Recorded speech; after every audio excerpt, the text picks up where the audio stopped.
My name is Alyssa Monroe, and for the longest time, I was just the girl who brought the coffee. That's what they called me at Whitestone Financial. Not Alyssa, not Ms. Monroe, not even the intern. Just the girl. Every morning at 6:45 a.m., I'd walk into that cold, metallic lobby wearing my scuffed flats and a smile too wide to be real. The security guard, Dave, was the only one who ever greeted me. The rest? They brushed past me like I was part of the decor, like a plant you forget to water.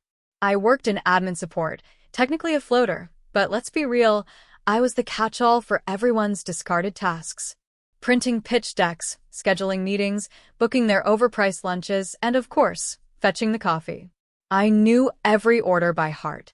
Mr. Sanderson, oat milk cappuccino, extra foam.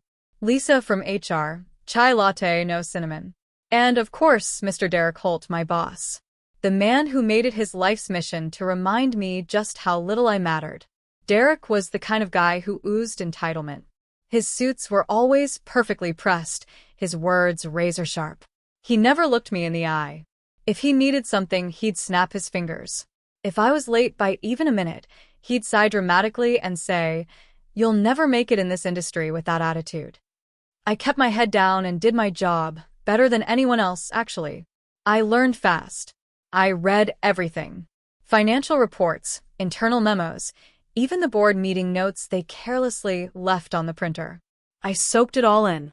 Because I had a secret. One they would have never guessed, not in 1,000 years. I wasn't just some underpaid admin. I was working 2 jobs, yes, but not out of desperation. I was saving. Calculated. Quiet. Intentional. And more than that, I was studying.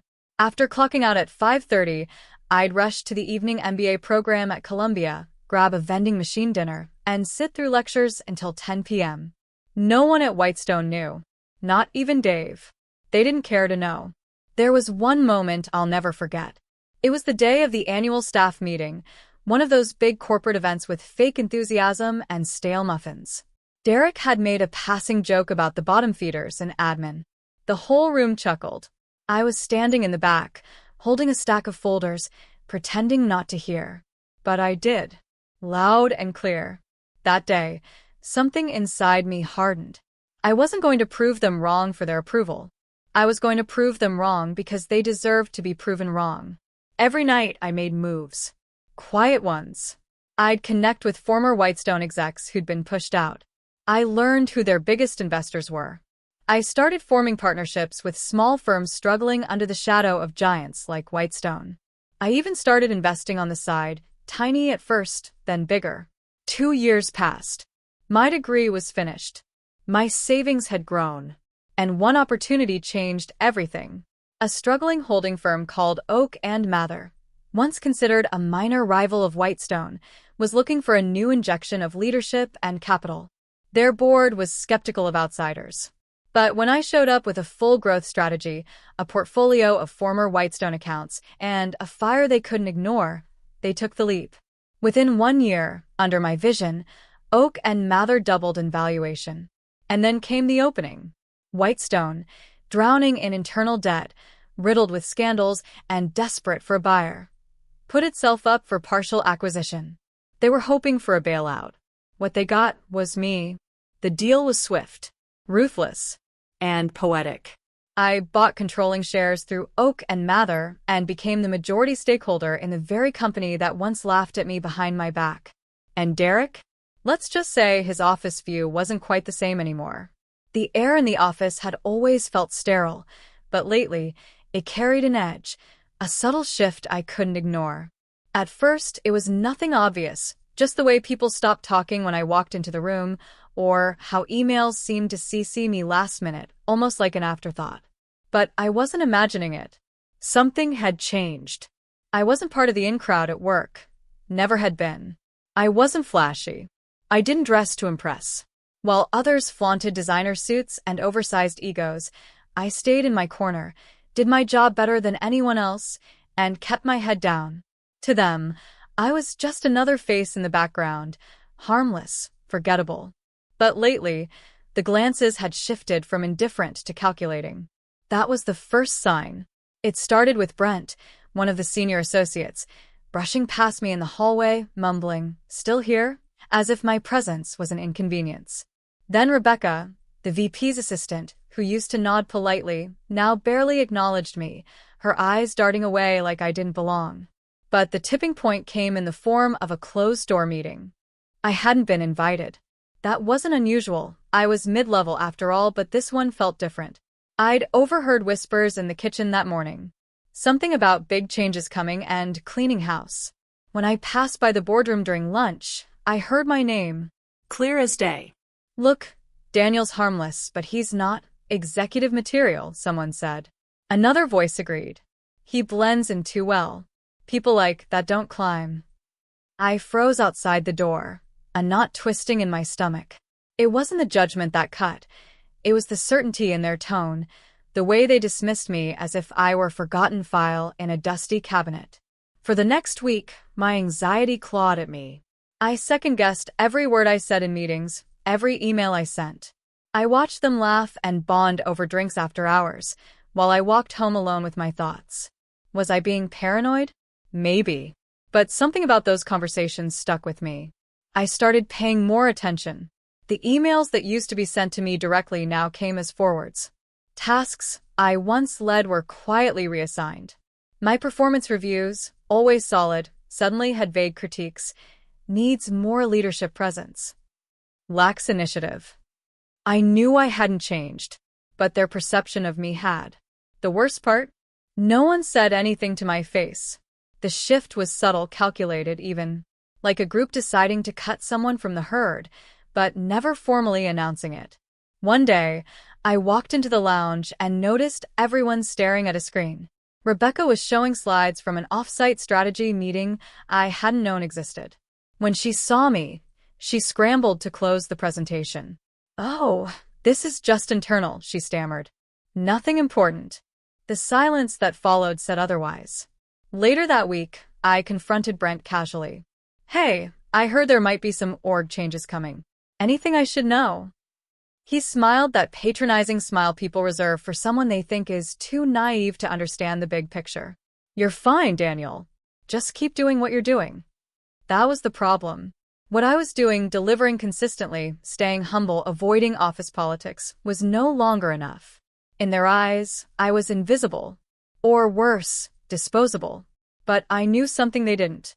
Behind the scenes, I had been building something they couldn't see.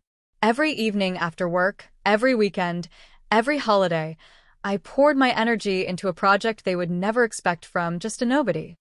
I had investors, partners, A plan.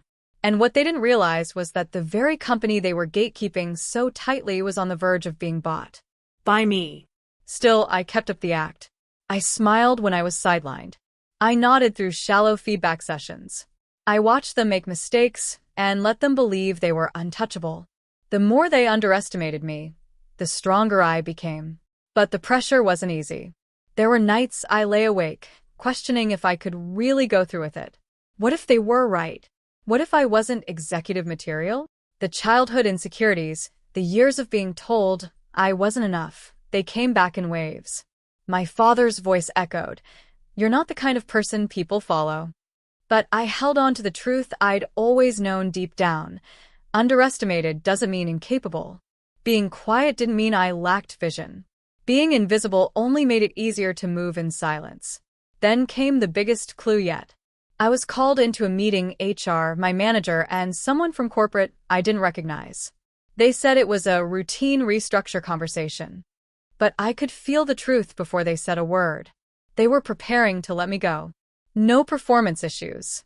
No scandals. Just realignment. I smiled through it. Nodded.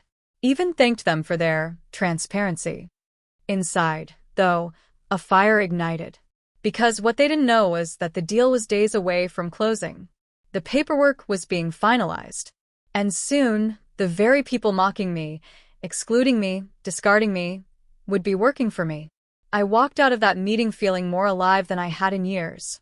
Not because I was vengeful, but because I was free. They had no idea what was coming. Still, I said nothing.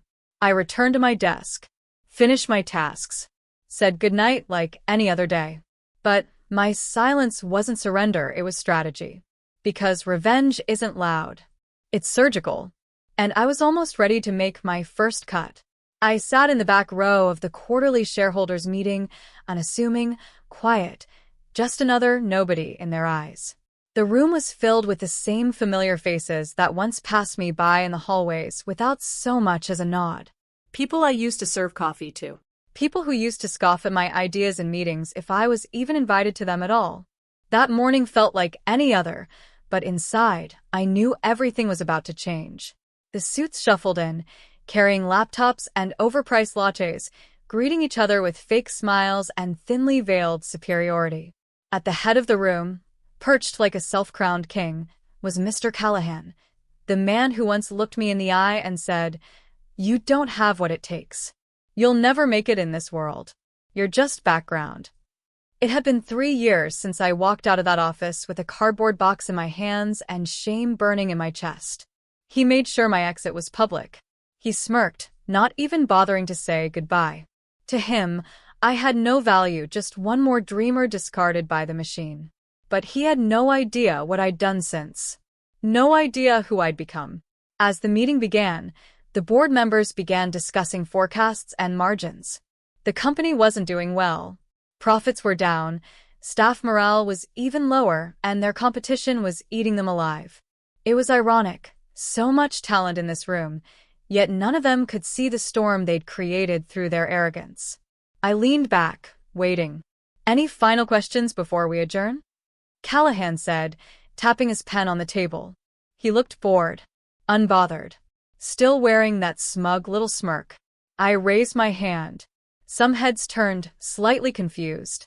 I hadn't spoken at any of the prior meetings. I was a recent investor. A quiet one. Callahan narrowed his eyes. "Yes, Mr. Blake, was it?" "Correct," I said, standing slowly. "Before we end this meeting, I'd like to discuss the matter of majority ownership." Silence swept through the room like a sudden cold wind. Callahan chuckled, dismissively. "I'm sorry, what?" I reached into my briefcase and took out a thin stack of papers, sliding them across the polished wood table toward the company's secretary. "These," I said evenly, "are the legal documents confirming that I, through a series of acquisitions over the past 8 months, now hold a 54% stake in this company." The silence turned into stunned disbelief. You could hear the buzz of the old, overhead light above us. "No, that's not possible," Callahan stammered. This is a joke. You were a temp. A literal assistant. You took lunch orders." "Yes," I said, walking forward now. "And while I was fetching your coffee, I was also studying your weaknesses. Watching how you treated people. Noticing the turnover rate.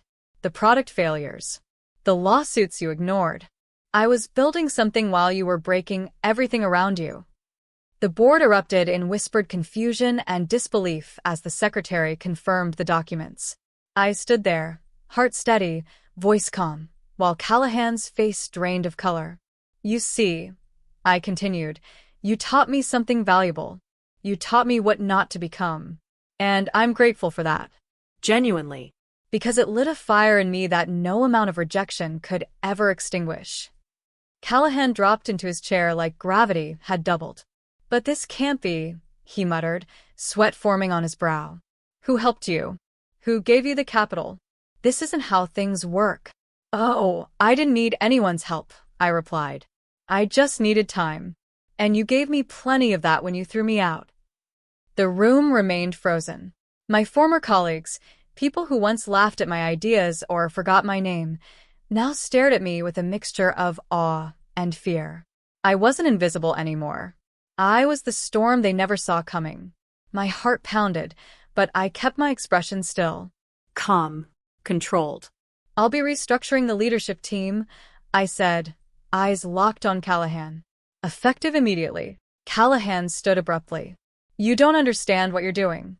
This company isn't just spreadsheets and votes, it's people. It's history." "Yes," I said. "And history will remember this moment." I walked around the table slowly, the way I'd seen executives do so many times. Only this time, I wasn't copying. I was commanding. My presence filled the room. You told me I was just a nobody, I said, stopping in front of him. But now, the nobody owns everything. Callahan looked like he wanted to protest, but the words wouldn't come. Maybe he realized what I already knew: he was obsolete. His time was up. I turned to the board. There will be changes, I said. We'll focus on innovation again. On real talent. On respect. I've seen too many brilliant people crushed under this system. That ends now. There was a pause. Then, like an unexpected ripple, someone began clapping. Then another.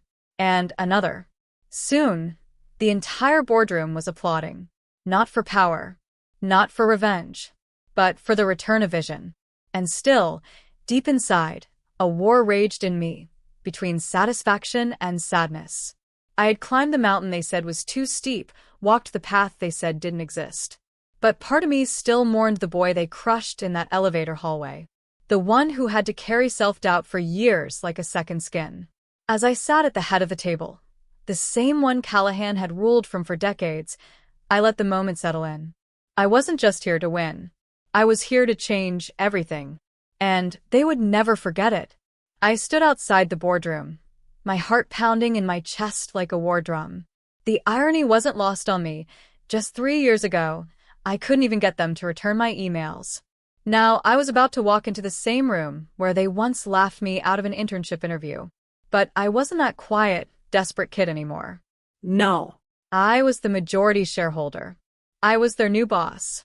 As I pushed the door open, the hum of conversation abruptly stopped. All eyes turned to me, familiar faces wearing unfamiliar expressions, confusion, disbelief, and fear. At the head of the table sat Mr. Halverson, the CEO. The same man who once told me I wasn't a cultural fit and that some people just aren't meant for leadership. He blinked at me like he couldn't quite process what he was seeing. "Good morning," I said calmly, pulling out the chair at the end of the table, the chair reserved for the highest authority in the room. Mine now. A few exchanged awkward glances. Some cleared their throats. Mr. Halverson finally found his voice. I wasn't expecting you." "No," I replied, folding my hands. "You weren't." He tried to recover, that corporate smile creeping onto his face like old muscle memory.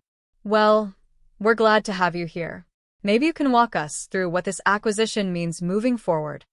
He said it like he still held the power. Like I was a guest in his house. My blood simmered. "I'll be happy to," I said.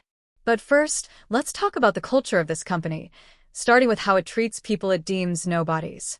A hush fell across the room. You could almost hear their collective blood pressure rise. 3 years ago, I applied here. I was eager, talented, hungry. You rejected me after a 5-minute interview. No feedback. Just a "thanks for coming." No one met my eyes. They stared at the mahogany table like it might swallow them whole. I turned to Angela, the head of marketing. "Angela, do you remember that?" Her mouth parted, then closed again. I wasn't part of HR at the time. "But you were in the room," I countered. "You laughed when I said I wanted to lead someday." She flushed crimson. That was a long time ago." "It was," I nodded, voice cold. "And now, here we are." Mr. Halverson leaned forward. "Let's not dwell on the past. We've all made mistakes." "Exactly," I said. "And I'm here to correct them." The air thickened with tension. No one knew what was coming next: layoffs, restructuring, revenge. And truthfully, I didn't even know myself. "Let me be clear," I said. "I didn't buy this company to punish anyone. But I won't forget how I was treated. How people like me, who come from nothing, who talk a little different, who don't wear a legacy on our collars, are dismissed before we even have a chance." Halverson stiffened. "If this is personal." "It is personal," I snapped. "But it's also professional. And let's talk about your professionalism." I tapped my tablet, projecting financial slides onto the screen behind me. "Under your leadership, revenue plateaued. Employee turnover doubled. Innovation stalled." He opened his mouth, but I raised my hand. "And yet you gave yourself a $200,000 bonus last year." Gasps echoed. A few execs shuffled uncomfortably in their seats. I didn't come here to play games, I continued. I came to lead. I stood, slow and deliberate, letting my presence fill the room. And as of this moment, I'm appointing a new interim CEO. Mr. Halverson, your services are no longer required. The silence was deafening. For a moment, Halverson didn't move, just stared, stunned, as if he'd misheard. You're firing me? I nodded. I'm offering you a generous severance. Take it. Or not. But you're done here. His face collapsed. The pride drained out of him like air from a punctured balloon. I gave my life to this company. No, I interrupted. You took from this company. You hoarded power, suppressed talent, and built a culture of elitism. That era ends today. As security entered quietly from the side door, Halverson stood stiffly. He tried to regain composure, smoothing his tie with trembling fingers. But he couldn't look me in the eye. Angela looked like she might faint. Others just sat frozen, unsure whether to applaud or run. After he left, I turned to the rest of them. This isn't about vengeance, I said. It's about vision. I scanned the room. If you're here to build something better, something that includes the outsiders, the underdogs, the ones you've overlooked, stay. But if you're here to preserve the old order, I suggest you update your resume. No one moved. Not yet. But I saw it in their faces, the fear, the awakening, the slow crumble of arrogance. And in that moment, I didn't feel like a nobody anymore. I felt like a revolution. Everything had changed the moment I signed those papers.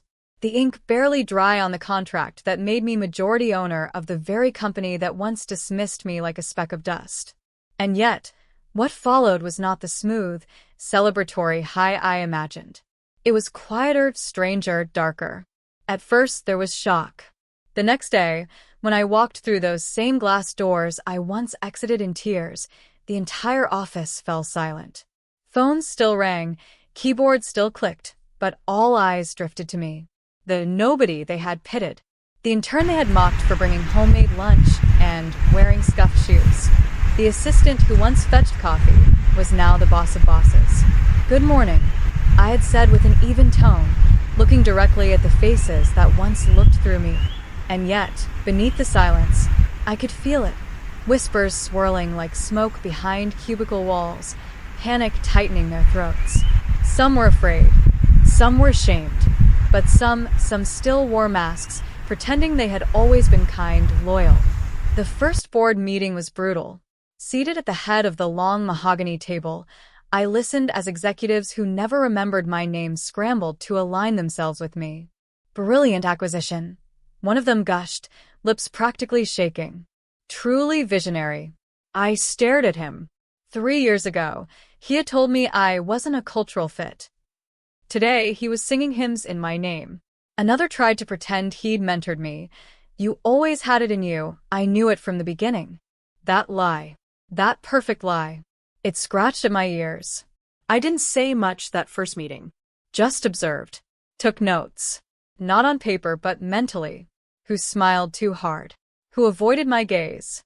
Who asked about job security. Who tried to pretend they had always believed in me. But the truth? I remembered everything. The time they laughed when I spilled water on a stack of reports. The time they left me off an email thread and made me redo someone else's work. The way they scoffed when I shared an idea. Now, the tables had flipped. I was no longer at the mercy of the system. They were. And while the power rush felt satisfying at first, it didn't take long for reality to creep in. The emotional weight. In the days that followed, I found myself emotionally exhausted. Revenge fantasies never show you what comes after. The silence of your own thoughts, the emptiness of long-awaited triumph. I should have been happy. But instead, I felt haunted. I walked past my old cubicle, the tiny corner where I had first dreamed of something bigger. I sat there for a while, alone, unseen. The space felt smaller than I remembered, almost suffocating. A receptionist, a kind one I remembered, passed by. You okay, sir? She asked gently. Sir. That word still felt foreign coming from her lips. I nodded, forcing a smile. But the truth was, I didn't know how to feel. I had climbed a mountain, only to realize I had left parts of myself buried at its base. The messages began soon after. Old colleagues, old friends, and even family members who had once suggested I just be realistic. Now, they wanted to reconnect, catch up, celebrate my meteoric rise. Each ping of my phone felt like a mockery. Where were they when I needed help paying rent? Where were they when I cried alone after another day of humiliation? Now that I had power, I wasn't invisible anymore. I was valuable. That realization stung more than the rejection ever did. Decisions with consequences.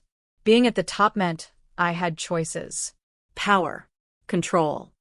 I could fire people, promote people, restructure the company from the ground up. And I did. But I did not act in anger. That would have been too easy.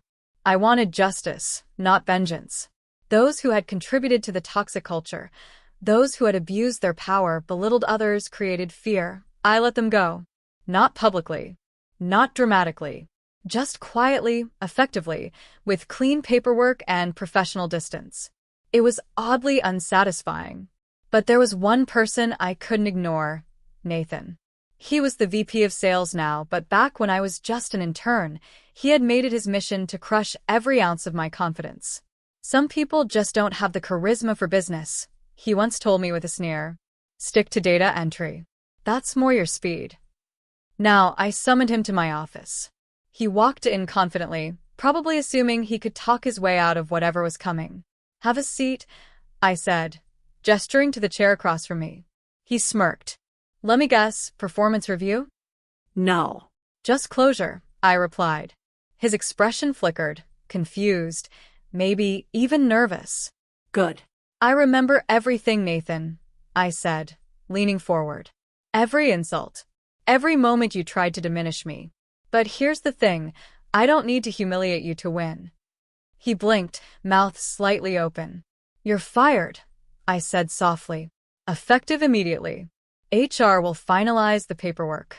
He stood, stunned. You can't. I can, I said. And I just did. As he left, I felt no joy, no pride, just peace. It was over. The chapter was closed. I had started to find a rhythm in my new role. Respect from those who once disrespected me. Gratitude from employees who had been overlooked like I once was. But just when I thought the story was finished, something happened. Late one evening, I was going through archived files from the company's founding years. Curious. Nostalgic. And then I found a document. A shareholder ledger. Old and yellowing. One name on that list sent shivers down my spine. My mother. Before she passed, she had worked here briefly, as an accountant. I remembered hearing stories about how she was forced out when she got pregnant. The company had erased her, minimized her contribution. But this document showed that she had owned shares, small, but real. Shares that had never been honored. I dug deeper. Records. Memos. Buried evidence. They had erased her legacy. My jaw clenched as I realized, this company didn't just belittle me. It tried to erase her. That night, sitting alone in my corner office, I made a decision. The name of the company would change. The entire structure would be rebuilt, from branding to board values. No more exploitation. No more silencing. And at the very top of our mission statement, I wrote, "We were built by the ones no one believed in." Then, I stared out the window at the city lights. It looked so different from up here. Bigger. Brighter. Colder. I wasn't the same person anymore. And I never would be again. Final shocking sentence. They thought I was just a nobody, but it turns out I was the legacy they tried to bury.